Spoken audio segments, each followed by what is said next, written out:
Every morning I wake up, I believe in winning the battle against yourself.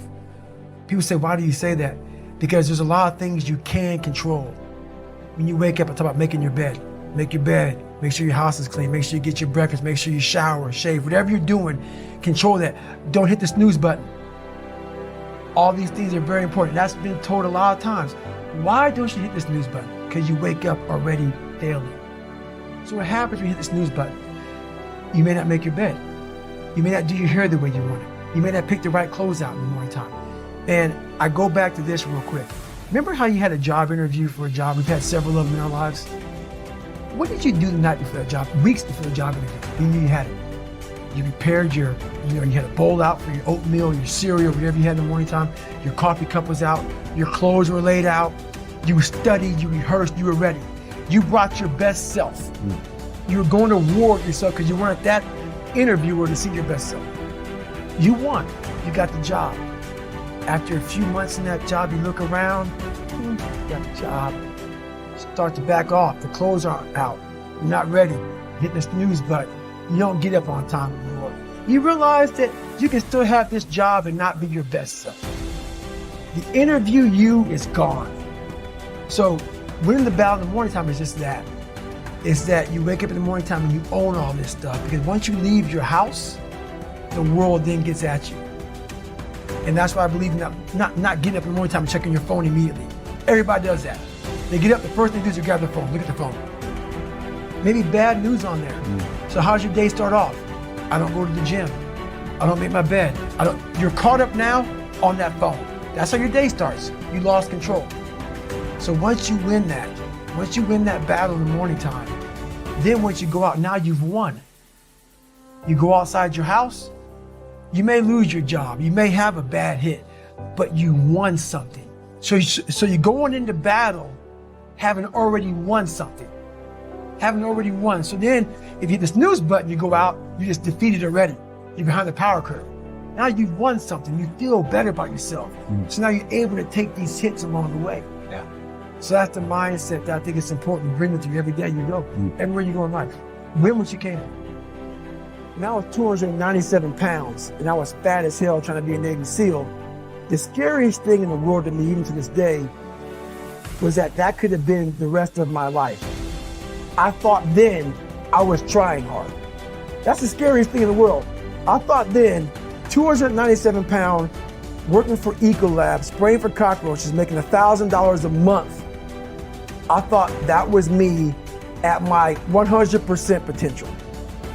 Come to find out, a few years later, I wasn't anywhere near that. 106 pounds less, graduated Navy SEAL training, went on to do all these other things.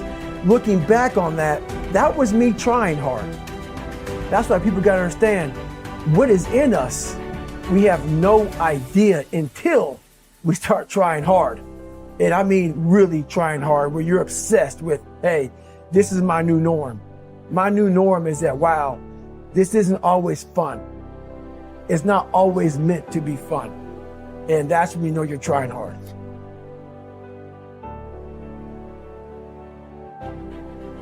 We all have two people.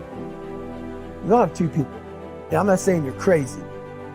We have the easy voice, which is that 20% telling yourself that I'm easy at 90% of my full potential, maybe 100% at that 20%. That's that voice that we all love. That's that very comfortable voice that's that mommy holding you saying it's gonna be okay.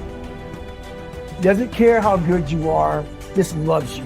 Just loves you no matter how messed up you are in life. That's where you want to be at. So that's that one voice. This other voice that we walk very far away from is a voice saying, hey man, you ain't doing shit. So we try to get this voice out of our head completely. And we live over here in this land. So what you have to do first is turn up this voice over here. The voice saying things to you that aren't nice. That it's in our head saying, you know what, man, dude, you're not doing shit. You're not I mean, and it's not putting yourself down. People take this the wrong way in this new society. I'm not saying to put yourself down. I'm saying listen to the truth. And the truth isn't in the 20%. The truth is in this other part of your brain saying, look, man, you're wasting a bunch of percentage here. We have 80 more percent that we're not tapping into, because in this other 80% is suffering, pain, failure,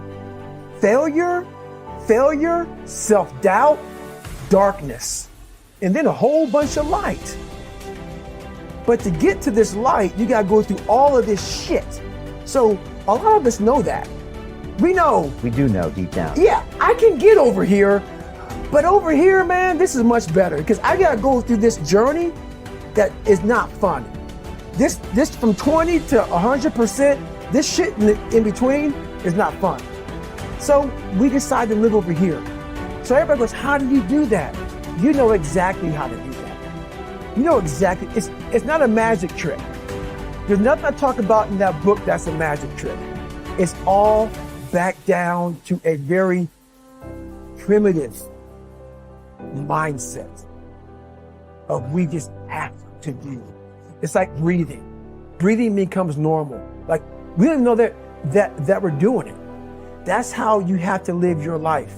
When that alarm clock goes off at 4 or 5 in the morning, your mind says no. You just say, this is what we do. It's what we do now. Because to get to where you want to go, the amount of pain involved, I'm not saying physical, I'm not saying you got to break yourself off. The amount of mental pain of how many times you're going to have to do something that you don't want to do to get to where you want to go is going to be, there's going to be more times you do something that you don't want to do than you are going to want to do. And that's your new norm. That's your new norm. So then it's like breathing. And then once you do this over and over and over again, it becomes like breathing. I don't want to live this lifestyle, but to get to the other side of this, I have to.